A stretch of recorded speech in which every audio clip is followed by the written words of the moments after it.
Hello and welcome to the Ice Guys.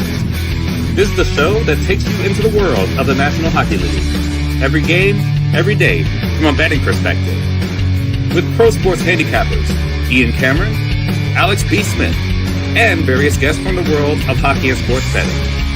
And now, here's your host, Ian Cameron.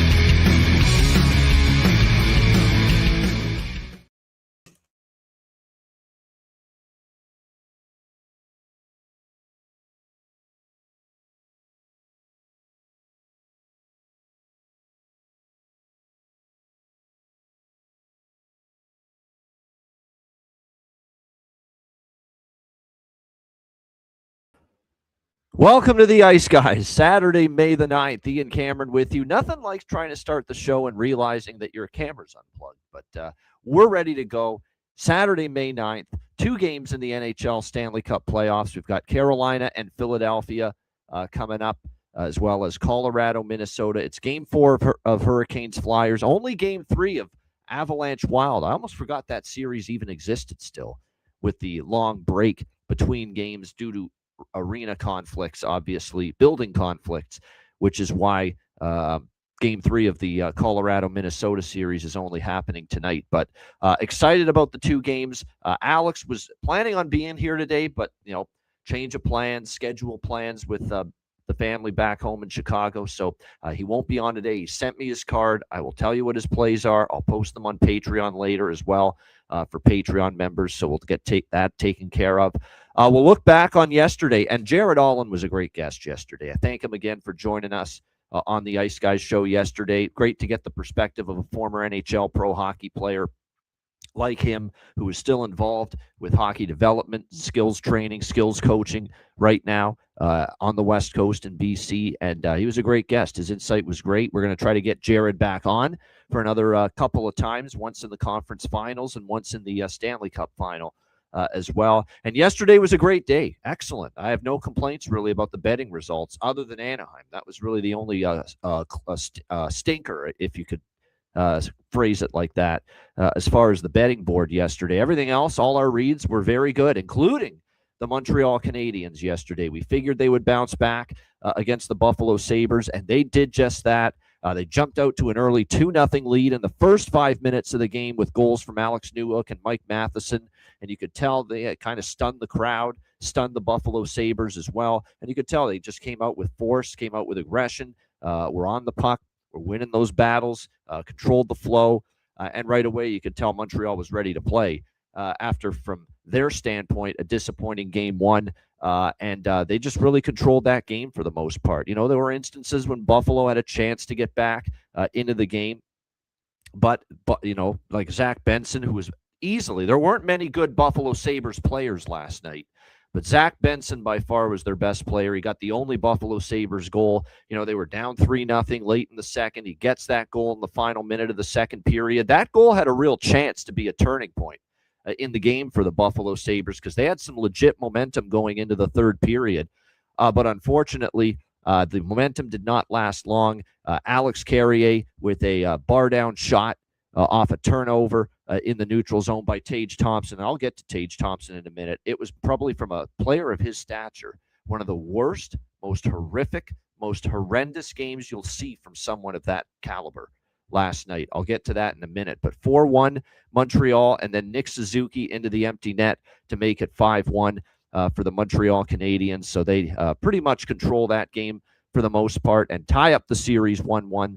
Montreal still undefeated off a loss here in the Stanley Cup playoffs. Now 4-0 off a loss in the Stanley Cup playoffs, and they've also scored the first goal of the game in the game following each of those losses. So very solid results, and nice bounce back too, not just for the whole team, but Jakub Dobeš too. Maybe in Game 1, not his best effort, but boy, he was rock solid when Buffalo did have chances. Jakub Dobeš stood tall and had a very solid game, 28 saves on 29 shots in the victory for Montreal. But it was just a horrific game for Buffalo. I don't think any of their veterans, their top line certainly didn't play well. Alex Tuch didn't have a great game. Jason Zucker was quiet for the most part. But nobody stuck out in a negative for the Buffalo Sabres more than Tage Thompson. And he was just so awful in terms of what we saw from him as far as turnovers at the blue line in the offensive zone. How many times do we see that? Fumbling pucks, mishandling pucks just inside the blue line, and there's Montreal going the other way with an odd man rush. I counted that 3 of the goals that Montreal scored, I think it was 3, came directly off turnovers by Tage Thompson. A couple of them were fumbling pucks in the offensive blue line, and one was just, I don't know what the hell he was doing. He tried to do a spinorama move, a pirouette move, totally falls down, wipes out, lands on his keister, and then Montreal goes the other way. And it was just, it was an awful game from him. I'm now convinced he's injured. I can't, for the life of me, think he'd be this bad in a game if he was 100% healthy. It's what everybody that follows the Buffalo Sabres, the Mike Harringtons of the world, the Paul Hamiltons of the world, these that cover the Sabres throughout the season, they all seem to think that it is a injury right now for Tage Thompson. In fact, Paul Hamilton has been the WGR radio reporter for the Buffalo Sabres for a very long time. Hell, he was covering the team back when the last time they made a playoff run in the 2006-2007 time.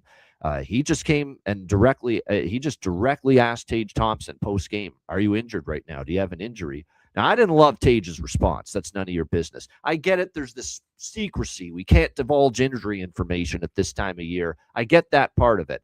But you can at least say, you can answer it better than that. It's not like that's some schmuck from out of town asking you that question. It's Paul Hamilton, okay?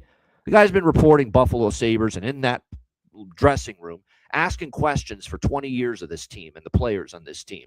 A little more respect. Come on. As far as, replying like that, it's none of your business. That was a little weak by Tage Thompson to say that, especially to someone that he knows very well. He fucking sees Paul Hamilton every day. Practices, morning skates, asking questions. You don't have to be that way. You could say, what, everybody's banged up at this time of year. You got to play through it. Just say something like that. You don't have to be a dick like that, and say, it's none of your business. So I didn't like the way he answered that. And more importantly, I don't like hearing that after you have that kind of a dog shit performance on the ice. So, like I said, it's just, it wasn't a good game from him. He stood out by far because it seemed like multiple Montreal goals came directly off him losing the puck. Go watch the highlights. So it was a rough game from him. One thing, too, that I was noticing from the Buffalo Sabres, and this was disappointing, too. I know the TNT crew brought it up. You're getting pummeled in your own building. You got all kinds of red Montreal Canadiens jerseys in the crowd, Habs fans littering KeyBank Center, especially late in that game when Montreal pulled away at that, late in the game. And, they're basically controlling that game and in complete control from start to finish. For Buffalo not to show some kind of physical pushback late in that game, especially when, Josh Anderson was really giving it to Jordan Greenway, and Jordan Greenway just stands there and takes it. I'm disappointed in Jordan Greenway. Like, that's the time to show that you're pissed, show that you're mad, show that, hey, we're losing. We're getting our ass beat in our own building. We're not going to take it. We're not going to lay down and take it. We're going to show you that, hey, we're here for the fight. We're here for the war. It's only a 1-1 series. We got a long way to go. I thought there was a little bit of a Buffalo tucked their tail between their legs and went home element to the way they conducted themselves late in that third period, which was disappointing. But like I said, for as bad as it was for Buffalo, it only counts as one loss. And we've seen both of these teams throughout the playoffs be very good at bouncing back. And Buffalo's another team that hasn't lost two playoff games in a row yet as well. So, Montreal, this was their game. This was their spot to bounce back. Buffalo now goes to Montreal for Game 3 on Sunday night. And again, Buffalo has not lost 2 in a row in the playoffs either. They lost Game 2 at home against Boston. They won Game 3 on the road in Boston right after that. They lost 2-1 in overtime at home to the Bruins, and then they went on the road in Game 6 of that series, and they closed out the series and won 4-1. So they're 2-0 off a loss already in these playoffs, and that'll be put to the test now Sunday night for the Buffalo Sabres. And don't forget, Buffalo is a very good road team all season, and so far here in the playoffs, they're a perfect 3-0 on the road. They won all 3 road games in the first round against Boston. Now, the counter to that is Montreal's a better team than Boston. And the Bell Center is a much better environment in the playoffs than the TD Garden. And I'm not trying to throw shade at the TD Garden. The Bruins fans at home, they can they can amp it up there in their building, but not to the level of the Bell Center and Montreal Canadiens fans. So, like I said, it's Buffalo's turn to see if they've got a response now. Montreal showed it in Game 2 last night, and now it's time for Buffalo to show it last night. One thing, too, that Montreal adjusted well with and Marty St. Louis deserves credit, there was not many rush chances for Buffalo last night. There was a ton of rush chances for Buffalo in Game 1. They really did a good job, a much better job, shutting down the rush game, controlling the neutral zone, not letting Buffalo have those kind of advantageous opportunities. So congratulations to Montreal. Well done, tying up the series. And I cannot wait to see what that environment's like Sunday night at the Bell Center, especially now that they're going home off a win with the series tied at 1 game apiece. The second game last night, and of course, Montreal, with a great betting result here for the most part. We had Montreal first goal, first period, Montreal goal in the first period. We had the full game over, the best bet on the show, Montreal plus 120. So it was great to be able to cash all of those. Big profits from that game. And profits from this next game for the most part, because I had more on the total than the side. We had first period over, full game over here with Vegas and Anaheim. We cashed both of those. I did not expect Anaheim to get absolutely trucked like that, though. Give the Vegas Golden Knights credit. Anaheim actually didn't play that bad in the first period last night. 5-on-5 even strength. They actually had the better of the play, but special teams just killed them in the first period, and it killed them to the point of they were pretty much out of it after the first period. And it's becoming a major problem now. They will not win this series, the Anaheim Ducks, with the power play being what it is. And what it is garbage right now. And it's getting absolutely dominated by the Vegas penalty kill. The Vegas penalty kill has been outstanding. Anaheim's power play in the first round couldn't be stopped. Edmonton, and we're finding out, I'm not a genius. I'm not splitting the atom telling you that Vegas is a better penalty killing team than Edmonton. I think everybody knows that. But to the extent of how Vegas has absolutely shut down the Anaheim power play, it's been impressive. This is a power play that was 8 for 16 in the first round against Edmonton. They were converting. Think about that. They're converting at a 50% clip against Edmonton. That's insane production. That's incredible results for the power play in a playoff series. 50% conversion rate for the Anaheim power play. And here in this series so far, they're 0 for 11, 12 now in this series as far as the power play. And Vegas now, they're penalty kills like at a 96% clip, something like 26 to 27. Not only that, and they said this on the TNT broadcast, Liam McHugh used the term a net negative, the Anaheim power play, because Vegas is now scoring shorthanded goals on the Anaheim power play. So, it's something that has to be, and look, Joel Quenneville knows this. If Ian Cameron knows this, Joel Quenneville knows this. They've got to get it fixed. They got to work on it. It has to be a focal point. It cannot be this bad for the rest of the series, or they're not beating the Vegas Golden Knights in this series, period. Simple as that. So it's definitely, they've got to get that corrected. That sunk the game for them. They had all kinds of early power play chances again. Short-handed goal from McNabb. I agree with Dostal getting pulled. That second goal is an awful goal for him to allow, and he was excellent in Game 2 for the Anaheim Ducks, but that was a bad goal. And then they give up the Mitch Marner goal late in the first period, 3-0. I'm okay with Coach Q going to Ville Husso in the second period. Plus, you get Dostal a little bit of rest, in a game that you kind of figure has gotten away from you as well. So, like I said, I have no issues with Coach Q changing goalies there to begin the second period. And like I said, that's got to get fixed. And how about Mitch Marner? Leaf fans just crying in their beer last night watching that game. Probably a little bit knowing what Mitch Marner, you couldn't fucking do that for us, all those years in the playoffs. I mean, we had a hat trick last night. There'd be some playoff years for Toronto. He wouldn't even have 3 goals in an entire playoffs. And so if you're a Leaf fan, you're kind of shaking your head in anger and disgust and saying, why didn't we get this Mitch Marner for our team? there's reasons for that. I'll get to that in a minute, but let's give Mitch Marner credit. This guy has heard it for years, doesn't show up in the playoffs. Even I've given him, a lot of flack, a lot of criticism over the years, but he's been great here in this series, and he is on a big-time heater now. He's up to 13 points in the playoffs. He's leading the Stanley Cup playoffs in points now with the hat trick, the 4-point performance last night. And like I said, let's give him credit. He's been absolutely tremendous. He deserved the criticism, Russell Deck. He disappeared in the playoffs in years past, no question. But now he deserves some praise. He's playing great. And I think, you know what it is? He's insulated better here in Vegas. Let's be honest. The roster is there's more depth to it. There's more insulation, support for Marner, I think, than he had at times in Toronto. I also think, and someone brought up a good point, someone on Twitter, I forget who it was. It's an excellent point.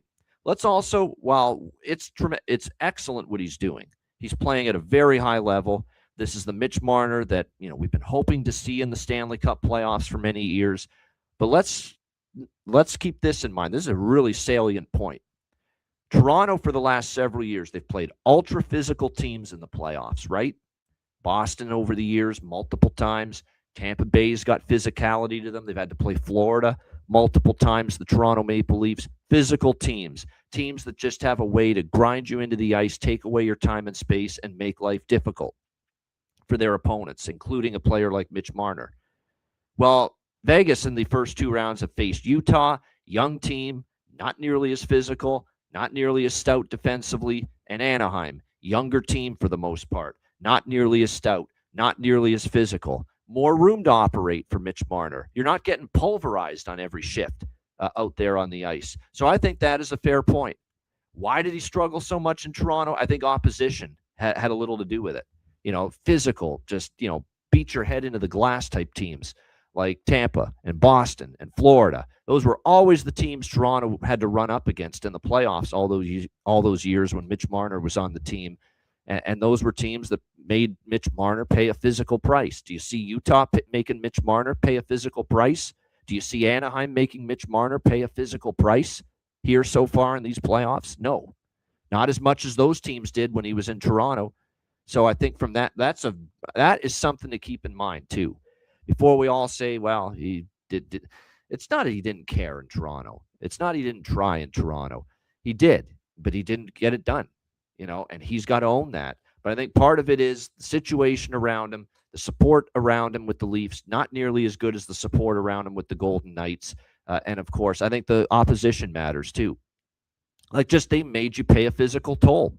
Bruins, Panthers, all those teams that the Leafs played all those years. Multiple times, by the way. They played Boston multiple times. They played the Panthers multiple times those playoff years. Anaheim, Utah's not making Anaheim, Utah is not running Mitch Marner into the glass every shift. They're not doing that. Tampa, Boston, Florida, those teams did, when Toronto played them every year. So that is definitely something you have to keep in mind a little bit. But it shouldn't take away from what he's doing. He's having his best playoffs by far of his career. Hat trick last night. You know what pisses me off about the hat trick? I'm sitting in a nice spot here, and we cashed a bargain bin special with Brett Howden last night. Another bargain bin special as he gets one into the empty net late in the game. I'd be sitting in a great spot with Brett Howden to lead the series in goals, which I've got a great price with, if not for Mitch Marner. This fucking guy's going to make sure I don't cash that bet at this point with what he's doing. So that's the frustrating part. Marner's going to block me from cashing a Brett Howden leading goal scorer in the series bet. That's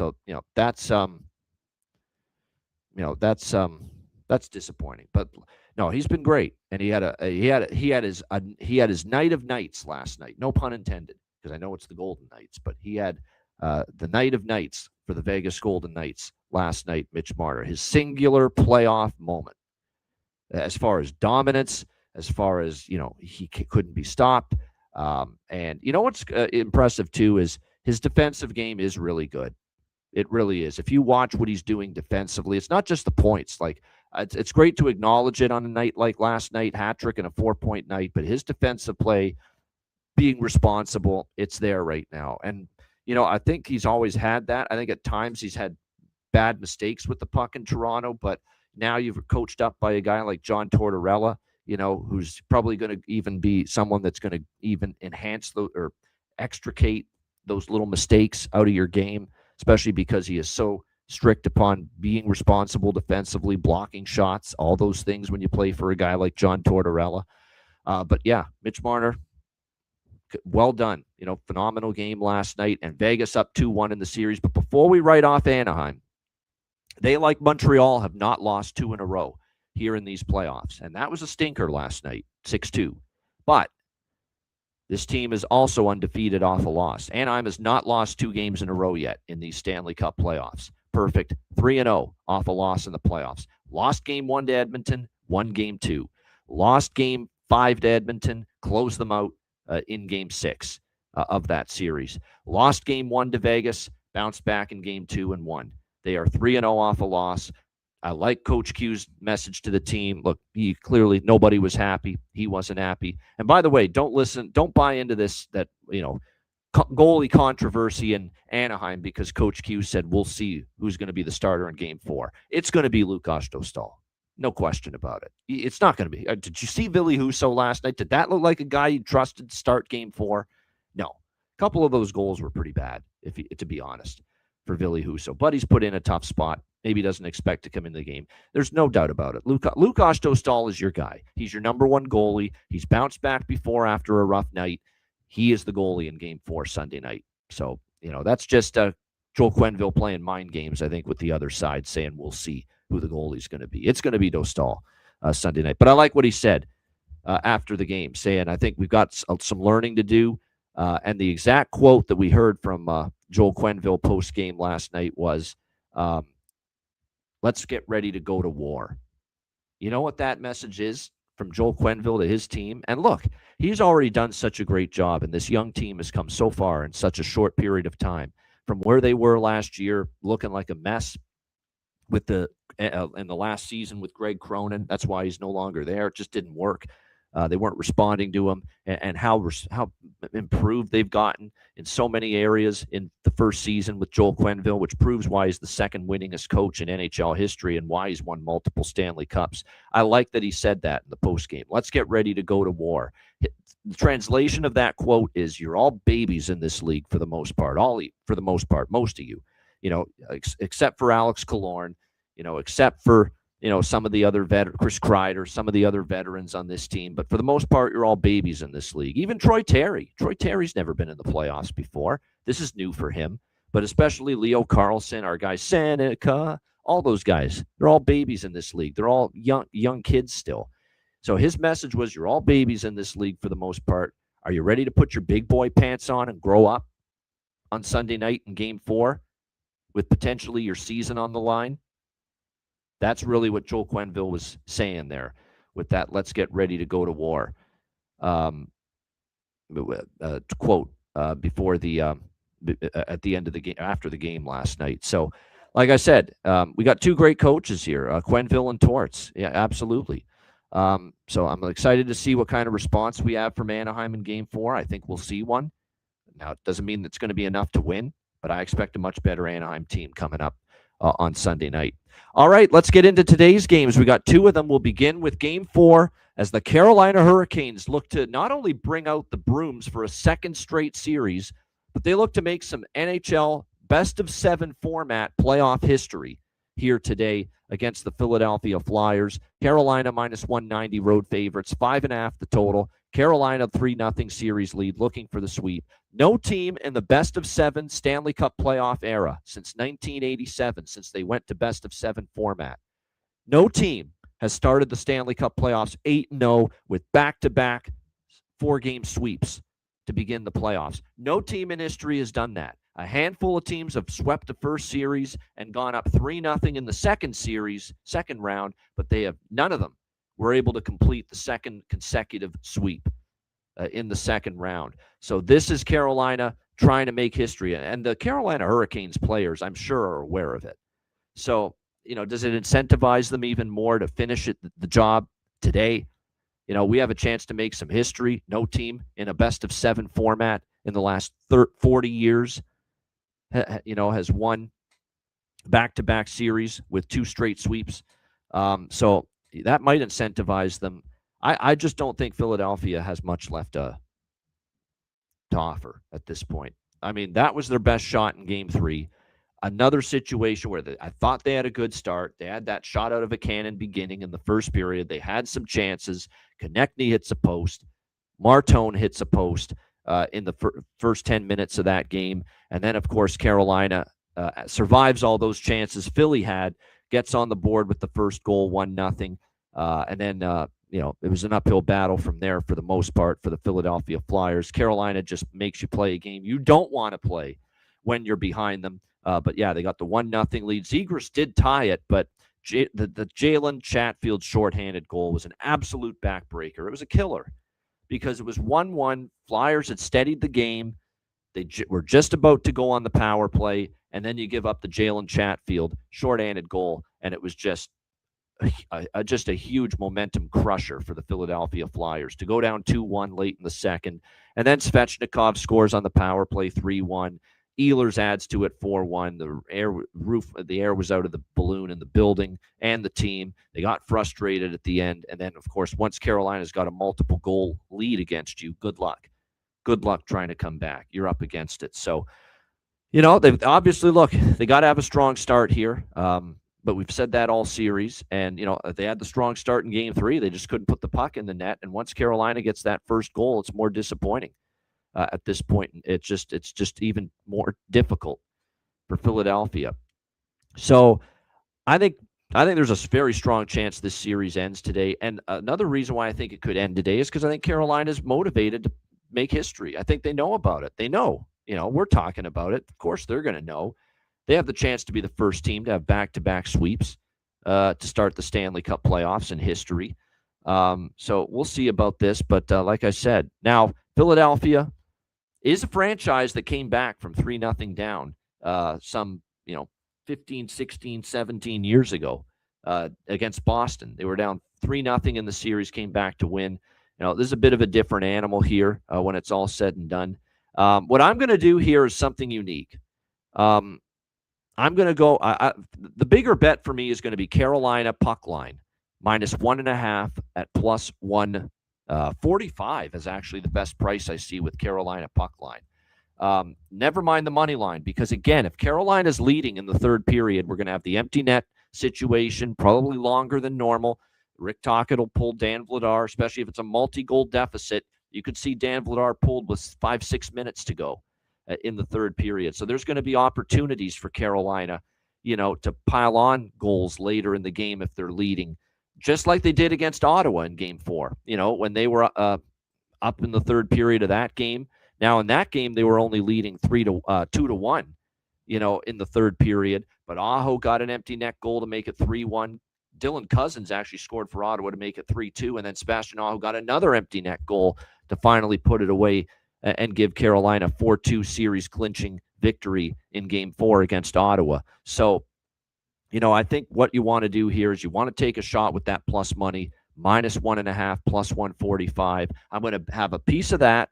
I'm going to have a very small piece of Philadelphia money line at +170 is the best price with that. And my thinking is we're going to hit one of these. And the logic is sound. You're going to get profit out of this if one of them hits. Either Philadelphia is going to somehow win this game, find a way, Vladar stands on his head, has a great game, find a way to somehow win this game and extend this series, avoid the sweep, send it back to Carolina for game 5. Or if Carolina wins, I can't see it for Carolina being anything but a 2 or more goal margin of victory because of the empty net situation. I don't think if Carolina wins, they're going to win by 1. I don't think so. I think it's going to be, 4-1, 4-2, 3-1, 4-1, 4-2, something like that. So I think this is definitely, and I have more confidence in Carolina finishing it off today than Philadelphia winning. But I know if I bet both, Philly money line +170, and I take Carolina -1.5 puck line +145, I have plus money on both of them. Like I said, Philly either wins or Carolina wins by 2 or more. That is how I see this game going. And if one of those outcomes comes to fruition, we're going to end up cashing in this situation. So Like I said, that's the way we're going to go about it here with this. But I got a little more involved or as far as the amount with the Carolina puck line. I'm going to get involved a little bit with the over 5.5 at just small pregame at plus. I'm seeing plus 125 with that over 5.5 because it's heavily juiced to the under. Just small on that, and I will be on, of course, third period over, empty net goal at a plus price, and Carolina specifically to score an empty net goal, which is plus 185 at BetMGM. The empty net goal, just for any empty net goal to be scored, is plus 110. Again, the empty net goal props, unless something has changed, you can only bet the empty net goal props at BetMGM. But I am on the empty net goal props here, plus 110, plus 185. Third period over is actually a plus price. Third period over 2, plus 110 with the third period over here in this game. Now, I'll have much more tied up with the third period over than I do the full game over, because I think that is definitely where we're going to have our better chances here for the goals to be scored. And then as far as, you know what, another thing I'm going to be looking at too, if Carolina's leading, like in that, let's say that Ottawa game, let's say it's similar to the Ottawa game 4, they're up 2-1 in the third, betting Carolina team total over live makes a lot of sense because, again, they tacked on 2 empty net goals after that. So looking for a live team total over for Carolina if they're leading going into the third period, that's something to consider here as well. As far as props go, you know how I feel about the goal scorers that are good goal scorers. They finally score, and sometimes it's a weight off their shoulders, and they get their confidence back. And that's how I feel with Andrei Svechnikov. He finally scored in Game 3 for the Hurricanes, and I think we're going to just see that now the floodgates might open for him. He has had a ton of chances here in the playoffs. Finally sees the puck go in. You're getting plus 228. Yeah, Jordan Martinook, I find Jordan Martinook can sometimes be an empty net goal candidate as well. So I don't mind plus 650 shot there, Robert, with Jordan Martinook. They were finally quiet for a game. You know, they finally let the top line do the heavy lifting for a change. That was a better game for Aho and Svechnikov in Game 3. It was a quieter game for Taylor Hall, Logan Stankoven, and Jackson Blake, the trio that have been dominating here in the playoffs. But I do think that line is worth goal and assist props here tonight. It is tonight. It's an early evening game, but it is a night game still. Nikolai Ehlers too. Here's another guy that he's had chances, finally saw the puck go in. And I think definitely we could see Ehlers find the back of the net here as well for Carolina. It's difficult with Philly to bet props because they're just having such a difficult time scoring goals. But I would say Alex Bump, I thought in Game 3 had a bunch of chances for the Philadelphia Flyers. I thought he played a pretty good game. He was impactful. He was noticeable. He was getting some opportunities. He was getting some good scoring chances.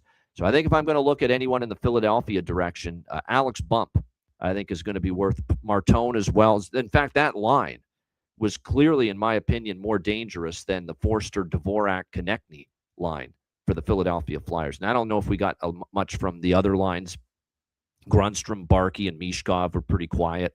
Couturier has actually been pretty good in this series, so if you want to take a shot with him, okay. But I think just which line was most prominent, even in a losing cause, for Philadelphia in Game 3, I would say it was Alex Bump, Trevor Zegras, and Porter Martone. And, of course, Trevor Zegras got the only goal for the Philadelphia Flyers in Game 3. So that line could be worth a look as far as props go as well. Obviously, we're expecting status quo in net, Dan Vladar, Freddie Anderson, as it has always been.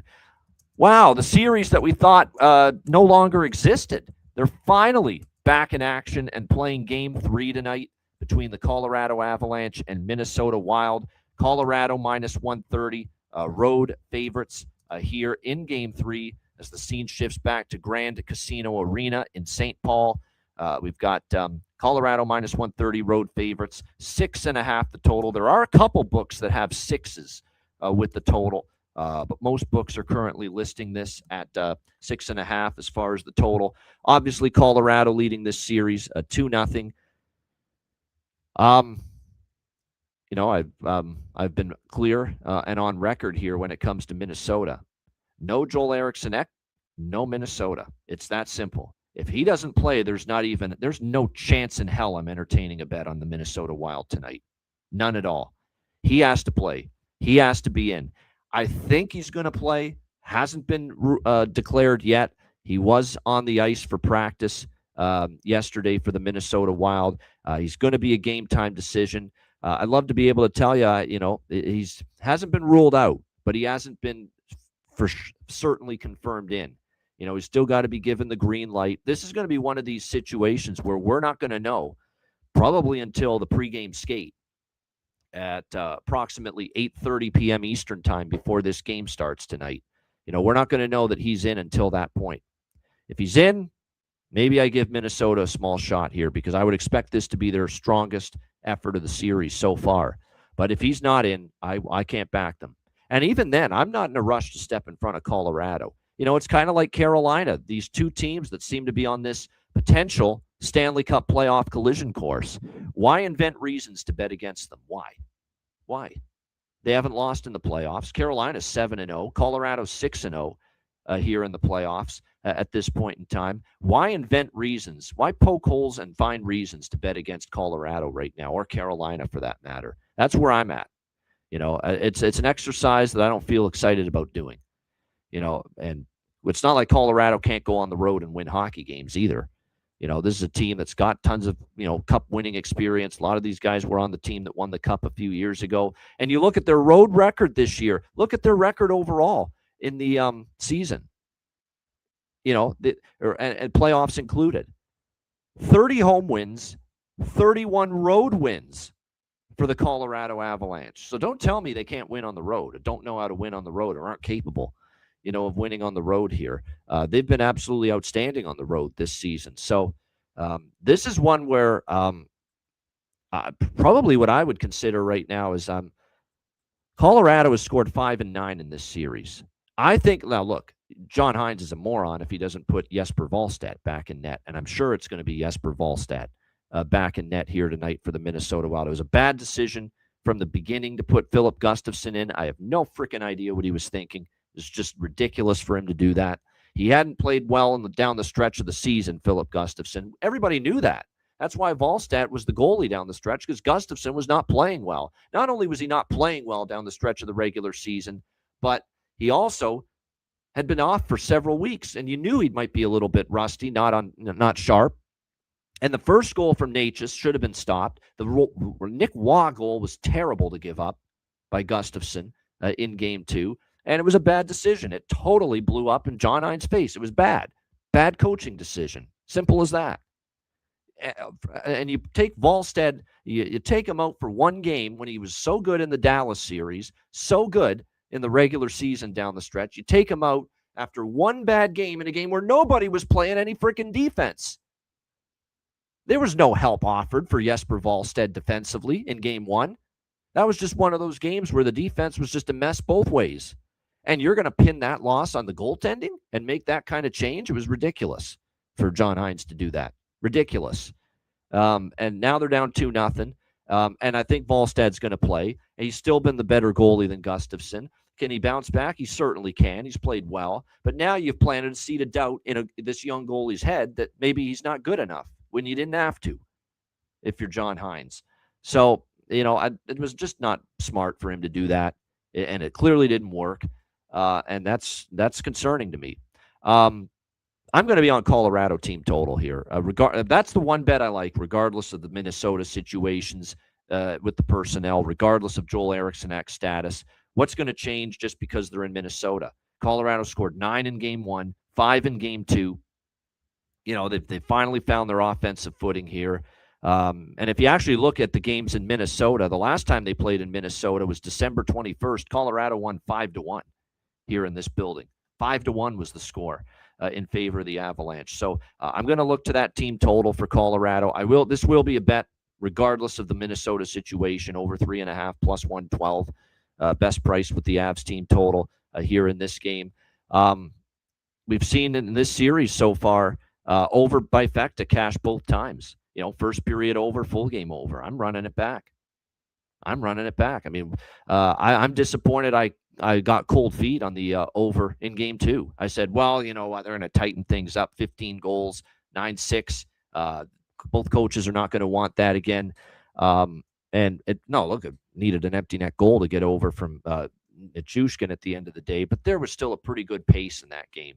Now, I thought both teams did improve defensively, but not to the point where, I think this is all of a sudden going to just degenerate into, 3-1 type of games. Not with these two teams right now. So I'm going to rock with the over by Fecta here and Colorado team total over in this game. And we'll see with Eriksson Ek. If Eriksson Ek's in, I might go Minnesota first goal, first period, though. I mean, that's about the only thing I like with Minnesota. If you're going to take Minnesota, I say look at them early. Look at them goal in the first period, even to be safer. Because we saw in game 2, when Minnesota was off that 9-6 loss, Colorado still scored the first goal of that game. So maybe I don't feel as good about Minnesota first goal, first period. But Minnesota goal in the first period with a 2-0 deficit, game 3 at home, backs against the wall. It's a gotta have it game for the Minnesota Wild. I don't mind looking at Minnesota goal in the first period. The problem is the price on that right now is minus 150 at FanDuel. I'd like that price to drop a little bit. That's probably something I'm going to bet live in the first period. I don't want to lay that price with it. I'd look for something that minus 120 or better if I were to bet Minnesota first goal, first period. But there's absolutely no chance I'm taking Minnesota money line unless Joel Eriksson Ek plays.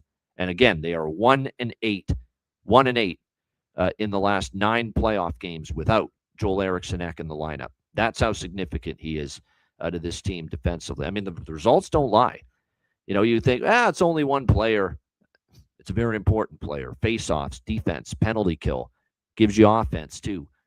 That's what Joel Eriksson Ek does for the team. And like I said, the proof is in the pudding. They're 1-8, this Minnesota Wild franchise, in their last 9 playoff games without him. So, like I said, he'd have to be in for me to be any sort of enthusiastic about backing the Minnesota Wild here tonight in Game 3. As far as props go here for Game 3, yeah, I mean, people in the chat here, I see Ryan Hartman's name coming up. No argument. I'm a big Ryan Hartman fan. Just don't take the stupid. He's going to take a dumb penalty again. You just know it. It's one a game where it's like, really, Ryan Hartman, you're going to take that kind of stupid penalty? Where the fuck is your brain at? He always gives you one of those every single game for the most part, Ryan Hartman. But like I said, he's played well. He's gotten points in both of the first 2 games of this series. He has points in 4 of the last 5 games, 6 of the last 10 games. So anything and everything Ryan Hartman makes sense as far as, and I think a goal prop might be worth a look. He didn't score last game, but he did have an assist. So the point prop you could bet, or you could just bet Hartman goal, Hartman assist, which is essentially the same thing as betting the point prop. That's something that I think is worth a look here in this game tonight. We got a 5-game point streak for Gabe Landeskog for Colorado. I don't know how you don't keep betting him. He's been excellent here in these playoffs for the Avs. 5-game point streak. So whether it's the point prop or goal and assist, that is what I would look at as far as Gabe Landeskog. Nazem Kadri for Colorado's on a 3-game point streak. Even money for him to get a point here tonight. Marcus Johansson, believe it or not, 2-game point streak for the Minnesota Wild. Valeri Nichushkin, we've been waiting for him to get going. He had the empty net goal in Game 2. He had a point in Game 1 as well. Call on me, Valeri Nichushkin. 2-game point streak, and his point prop is in the plus 150 range. Danila Yurov for Minnesota, believe it or not, points in back-to-back games. I'm seeing plus 240, 250 for him to get a point. I mean, that's pretty good value there. Ross Colton for the Avs has points in back-to-back games. You're seeing plus 260 for him to get a point tonight in this game. That's just to get a point, which is a phenomenal price. Like, when you start talking plus 260, you're like, okay, you mean to score a goal? No, Ross Colton is plus 260 to get a point. Danila Yurov, and both of these guys have points in each of the first 2 games of the series. They're plus 240, plus 260 to get a point. So, that is absolutely incredible value. There's no doubt about that. And then as far as goal props, McKinnon's on a 3-game goal-scoring streak. Marcus Johansson for Minnesota. How about him scoring in each of the first 2 games of this series for the Minnesota Wild? You can get plus 500 with him here to find the back of the net tonight in Game 3 of this series. And he's been, I know he's not always our good Minnesota Wild friend of the show, Terry Edelman's favorite player, Marcus Johansson. But with Urov and Boldy, he's had a nice little series so far for the Minnesota Wild entering tonight here in Game 3. As far as shots on goal, Matt Boldy, I think this is the night to get in on Matt Boldy over 3.5 shots on goal. I know last game he didn't go over 3.5 shots, but back in Minnesota, I think he's been a high-volume shooter at home especially. So Matt Boldy over 3.5 shots on goal. I think this could be the night to get back involved with that. Vladimir Tarasenko has gone over 1.5 shots 3 straight games. Natchez over 2.5 shots 3 straight games. Nathan McKinnon over 3.5 shots in 3 straight games. Ryan Hartman over 2.5 shots in 2 straight games in this series. Nazem Kadri over 2.5 shots on goal in each of the 2 games as well in this series. So those are all something to pay attention to here as well. And one thing, I just get that feeling too tonight, and it's a Quinn Hughes night to find the back of the net. It just is. I remember that Dallas series. I remember, obviously, Game 6 here in this building at Grand Casino Arena against the Dallas Stars in that series clinching game. We saw Quinn Hughes rise up and play one hell of a game for the Minnesota Wild against the Dallas Stars. Got the first goal of the game, got the what ended up being the game-winning goal in the third period of that game. Now, the game-winning goal, he banked it in off players in front, but nevertheless, he had a tremendous game in a big spot at home in this building, and it feels like this has got to be a night where Quinn Hughes makes a difference for the Minnesota Wild if they are going to win this game and if they're going to get back into this series. So I think Quinn Hughes' goal prop is worth a look tonight. I just got that feeling here tonight at home. He's got to have a big game. He's capable of it.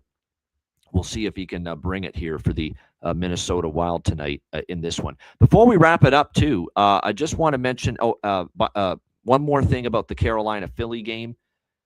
Logan Stankoven, I think a lot of us liked his shot prop the last game, and I think he only ended up with 2 shots on goal. He finally stayed under 2.5 shots on goal. I think that broke up, that ended a 6 consecutive game streak of him going over 2.5 shots on goal. I'd consider coming back to it here tonight. I really would. I mean, it's now the price has actually dropped a bit. It's back down to, even money, minus 105 for Logan Stankoven over 2.5 shots on goal. Even with him staying under 2.5 in Game 3, he's still gone over 2.5 shots on goal in 6 of the last 7, or in 6 of the 7 playoff games overall that the Carolina Hurricanes have played. He's gone over that 2.5 shots on goal number. So I'd still say, do the bumper stumpers theory. With the great Al Dubois hosted that. It was a great Canadian game show when I was growing up. You're not out until you lose 2. And that's what I would do with Logan Stankoven over 2.5 shots on goal. Shout out to everyone in the chat at the like button. We appreciate it very much. Check out wizardsportspicks.com. NHL Stanley Cup playoffs, NBA playoffs, MLB on a daily basis, CFL in a month. And CFL is one of my strongest sports from a betting standpoint. That's going to start in June. Looking forward to that. So make sure you check it out, wizardsportspicks.com. And, of course, patreon.com/Ice Guys, just $10 per month. Goalie charts, totals charts, daily betting card, sides, totals, player props posted each and every day on the Patreon page as well. We will have 2 Patreon-exclusive live betcasts this week for the Stanley Cup playoffs. Dates to be determined, but we're going to have 2 this week. We're waiting for the schedule, to become crystallized and clear a little bit more. We want to see if Carolina-Philly is going to end today or not. That's going to factor into the decisions as far as betcasts for the upcoming week. So like I said, looking forward to seeing how this goes. Patreon.com/Ice Guys, $10 per month. Make sure you get on board. And again, your membership goes a long way to supporting the show and keeping it going long term. $10 per month, patreon.com/Ice Guys. And of course, make sure, and by the way, the Dub Club All Sports discount offer for service with me as far as getting every bet in every sport every day. That $50 off discount for 1 month all sports Dub Club subscription is still available and will be available to Patreon members only for the entire summer. $50, because normally that's at $75 for 1 month all sports with me at Dub Club. You can now get it for just $25 at Dub Club, the first month, that is. Then it goes to regular price. But yeah, the first month, $25 for 1 month all sports. And again, we're still got NHL and NBA playoffs finishing, MLB every day through the summer. CFL is going to start in a month. UFL, and we swept the board with UFL. By the way, I don't know how many people are watching. Might only be 8 people watching UFL football, but nevertheless, we had a 2-0 sweep last night, including the St. Louis Battlehawks winning and covering against Columbus. So, like I said, good stuff there. Make sure you check that out as well. The Dub Club, $50 off discount for 1 month all sports, exclusively available to Patreon members at patreon.com/Ice Guys. And again, check out the Ice Guys store. Get your gear and your merch over at the Ice Guys store. That's at iceguys.myspreadshop.com. All right, bargain bin special of the night and best bet coming up right after we hear from our great Ice Guys sponsors.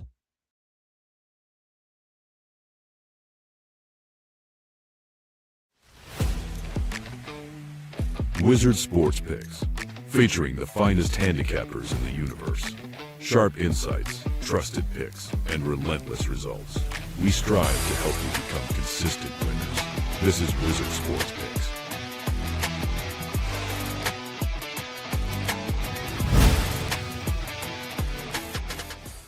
Walk away, leaving you there to suffocate me.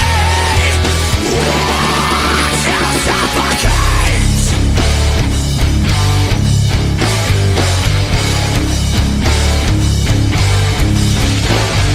Please for yourself with my love is no other.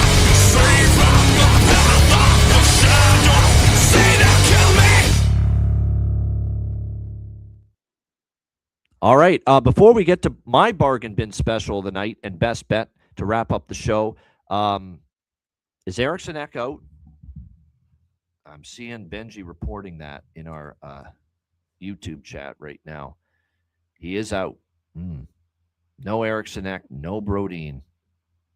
And Bogosian is back after missing game 2. Oh, whoop-de-doo. I don't mean to disparage Zach Bogosian, but come on, this is not Zach Bogosian of 10 years ago. His best days are behind him, for crying out loud. Did not confirm tonight's starting goaltender, but I'm sure it's going to be Wallstedt. But yeah, no Joel Eriksson Ek. That stings.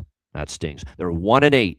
I repeat, they are 1-8 in the Stanley Cup playoffs without Joel Eriksson Ek. Like I said, that's unfortunate. Good stuff. Not good stuff for the Minnesota Wild, but good stuff that I know that, before we wrap up the show. Anyway, bargain bin special of the first of all, Alex's bets. He sent them in to me. He's on Carolina, Philadelphia, empty net goal, plus 110. Carolina to get an empty net goal, plus 185 as well. And then in the Colorado-Minnesota game, he's on first period over 1.5, minus 124, and first period both teams to score at plus 176. And yeah, both teams, that's another thing too. Both teams to score first period is cashed in each of the first 2 games in this series. So that is definitely something to keep in mind as well. All right, bargain bin special of the night. First of all, I'll give you Alex's bargain bin special. He's going to go to a guy that scored in game 2 for the Colorado Avalanche. Nick Waugh for Colorado, plus 550 is Alex B. Smith's bargain bin special of the night. Nicholas Waugh, Colorado, plus 550. Actually, plus 600 at DraftKings is the best price currently out there. Plus 600. Nick Waugh for Colorado, bargain bin special of the night for Alex B. Smith. And my bargain bin special of the night for tonight, I'm going to go with 2. And yes, one of them is what Robert's talking about here. Give me Jackson Blake, plus 340. We're going to give Jackson Blake another shot here for the Carolina Hurricanes, plus 340. That'll be my first bargain bin special. The second one from the Colorado-Minnesota game. And they brought him in for games like this, backs against the wall moments, games you got to have to make it happen, step it up. And even though I don't love their chances of the team winning this game without Eriksson Ek, I'm going to go with Quinn Hughes for the Minnesota Wild, plus 500, the best price out there for Quinn Hughes to find the back of the net and score a goal tonight for the Minnesota Wild. I like it. I think he's got to have that game 6 versus Dallas type of game tonight here at home against the Colorado Avalanche. So Quinn Hughes, Minnesota plus 500 for my second bargain bin special. So Jackson Blake plus 340 Carolina, and Quinn Hughes, Minnesota plus 500 for my bargain bin specials of the night for this Saturday. All right, best bets. Alex's best bet is third period over 2 plus 110 Carolina, Philadelphia. So third period over 2 plus 110 Carolina, Philadelphia for Alex's best bet here for this Saturday slate. My best bet here for this Saturday slate, I am going to just go with the, you know what? I'll go with the Carolina puck line here. I think it's over. I'm on Philly money line too, but that's a little smaller bet. I just think it's done. I think it's finished for Philadelphia. I think the effort is, the will's going to be there. But I think Carolina chasing this history gets it done. Chance to be the first team ever with back-to-back consecutive 4-0 sweeps in the first 2 rounds of the playoffs. Pretty tantalizing price. -1.5, plus 145 for the Carolina Hurricanes. A little puck line, a rare puck line best bet for me here on this Saturday NHL slate. Shout out to everyone in the chat. Hit the like button. We appreciate it very much. And like I said, we're back with you tomorrow on the show. Yeah, the team total is another good option too, Robert. I could have went team total, but I decided, you know what, I'll go for the bigger payout with the puck line. But team total over 3.5 is certainly a good option. And again, remember what I said. If Carolina's leading after the second period, live team total over for Carolina will probably be worth a live bet at that point as well. A reminder, the Ice Guys is live 7 days a week, Monday to Friday, 2 p.m. Eastern, Saturday, Sunday, noon Eastern. And if you can't watch the show live, download the Ice Guys podcast in audio form on all major podcast platforms, Google Podcasts, Apple Podcasts, Spotify, Stitcher, iHeartRadio, Amazon Music, and more. Download the Ice Guys podcast when you can't watch the show live. And Jesper Wallstedt is confirmed in net. Just saw that a moment ago. So it is Jesper Wallstedt in net for the Minnesota Wild. It has to be. It had to be. You know, you swung and you missed with Philip Gustafsson, who wasn't any good down the stretch either, and obviously wasn't great in Game 2. Jesper Wallstedt's the only decision John Hines could make as far as the starting goaltender tonight in this game. Good stuff. We're out of here. I'm Ian Cameron. Enjoy the games and good luck. Have a great Saturday, and we'll see you again tomorrow on Sunday, noon Eastern, for another edition of the Ice Guys.